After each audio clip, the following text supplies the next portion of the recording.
Oye, vamos a conversar de otro tema, A ver. de un error de redacción, podríamos decir. ¿Un error involuntario?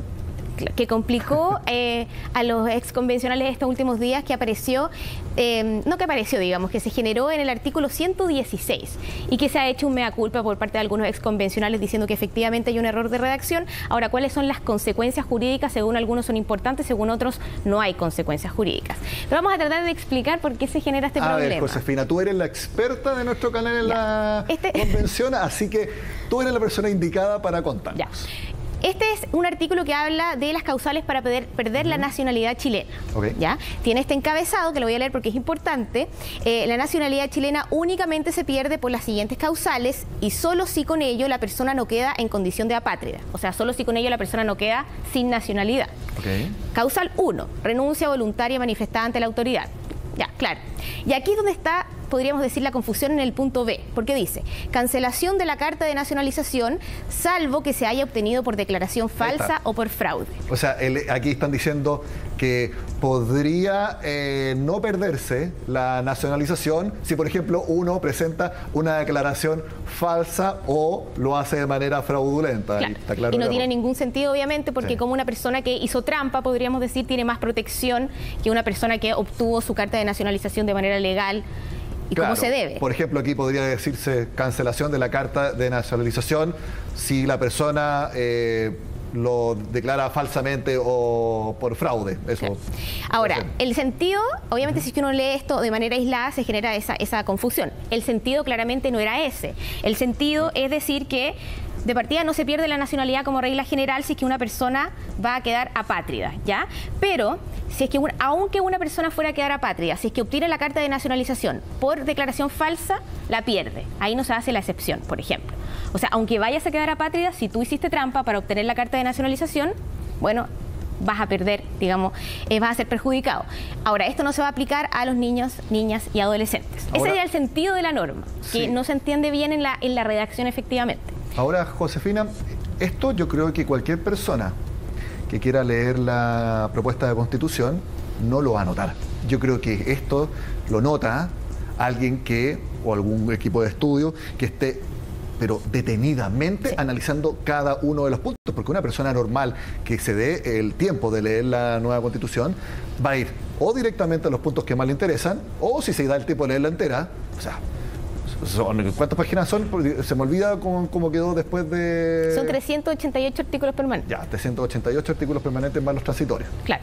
Ya. Que son 57. O sea, en algún momento las personas van a leer rápido. Claro. Porque, y aquí, obviamente, solamente, yo no digo que hayan otros errores, no tengo idea, pero me imagino que esto solamente se detecta haciendo una revisión minuciosa de cada uno de los artículos. Ahora, esto se le pasó a los convencionales, que fueron parte de la Comisión de Armonización. Esto se generó en la Comisión de Armonización porque este era el artículo original, ¿ya? Pero hablaba de la excepción de la apatridia en el número 2, digamos. Pero lo que quisieron hacer los convencionales es proteger a las personas o establecer la excepción de la apatridia en todas las causales. Entonces, ¿qué hicieron? Quitaron esta parte y la pusieron como encabezado allá, para que permeara al artículo completo. Pero ¿qué pasó? No cambiaron la redacción en el punto 2 y por eso se genera la confusión. Ahora, ¿va a tener alguna consecuencia o no? Algunos dicen que no hay que interpretar de manera absurda, dicen algunos, otros dicen que habría que reformar porque la verdad que literalmente... no es que se esté llamando al fraude. Exactamente. En este sí, no fue la intención, claro. No quedó claro, pero de todas maneras no era el sentido, bajo ningún punto de vista del artículo. Todo esto, también, ¿cuáles son las posibles consecuencias de este artículo? Lo reportó por Follert, así que vamos a ver su nota. Un error de redacción. Al menos a ese consenso llegaron distintos exconvencionales y expertos sobre un artículo de la propuesta constitucional. Se trata del 116, en el que se establecen las causales para perder la nacionalidad. Se buscó dentro de la armonización que independientemente de la causal, la pérdida de la nacionalidad chilena no pueda dejar a las personas en condición de apátrida, es decir, sin nacionalidad, con el fin de cumplir con el principio de derecho humanitario. Efectivamente, la redacción armonizada presenta un error. Específicamente, el error quedó en la segunda causal del artículo 116. Cancelación de la carta de nacionalización, salvo que se haya obtenido por declaración falsa o por fraude. Esto último no será aplicable a niñas, niños y adolescentes. En otras palabras, la intención original de la convención era que ninguna persona que pierda la nacionalidad quede apátrida, excepto si esa persona falsificaba la carta de nacionalización. Sin embargo, en el intento por armonizar el texto, ese fin no se logró. O sea, lo que quiere la Convención es que nadie quede apátrida producto de la pérdida de la nacionalidad. Con una excepción, que es lo que quería la Convención.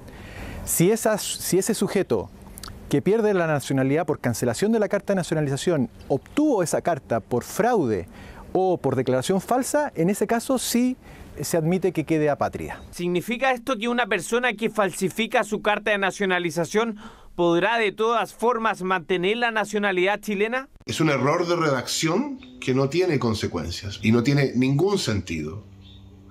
Y nadie defenderá la idea de que el que obtiene su carta de nacionalización con fraude queda mejor, queda más protegido que el que obtiene su carta de nacionalización de buena fe, cumpliendo las condiciones que la ley señala. Con el actual borrador, como quedó después de la Comisión de Armonización, incluso aquel sujeto que haya obtenido carta de nacionalización por fraude o por una declaración falsa, puede igual mantener la nacionalidad chilena ante la cancelación de la carta de nacionalización.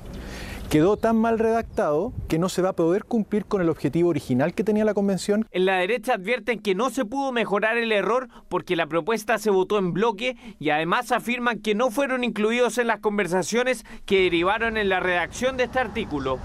Obviamente son errores que están en el texto constitucional. En el artículo 116 dice que alguien que obtenga algo de manera fraudulenta no perderá ese algo. Eso es evidentemente un error. Pero, bueno, estos errores tratamos de arreglarlo en la Comisión de Armonización, donde el bloque mayoritario decidió votar en bloque. Y por tanto nosotros nos abstuvimos y se generaron estos errores y otros que quizás se vayan conociendo en los próximos días. Resulta imposible que una persona tenga nacionalidad chilena mediante una carta de nacionalización falsa o fraudulenta, ya que la propia propuesta constitucional señala que para obtener la nacionalidad chilena por carta de nacionalización, ella debe obtenerse de conformidad a la ley. Por tanto, si se obtuvo por fraude o es falsa, no está conforme a la ley y sería nula la carta de nacionalidad. El consenso es que este error se debe reformar si es que se aprueba la propuesta constitucional. El problema es que no hay una solución clara. Para algunos se trata de un cambio sustancial, por lo tanto se necesitaría de un quórum de 2/3 o de 4/7 más un referéndum. Otros creen que solo necesita 4/7. Lo cierto es que cualquier modificación pasaría por el Congreso.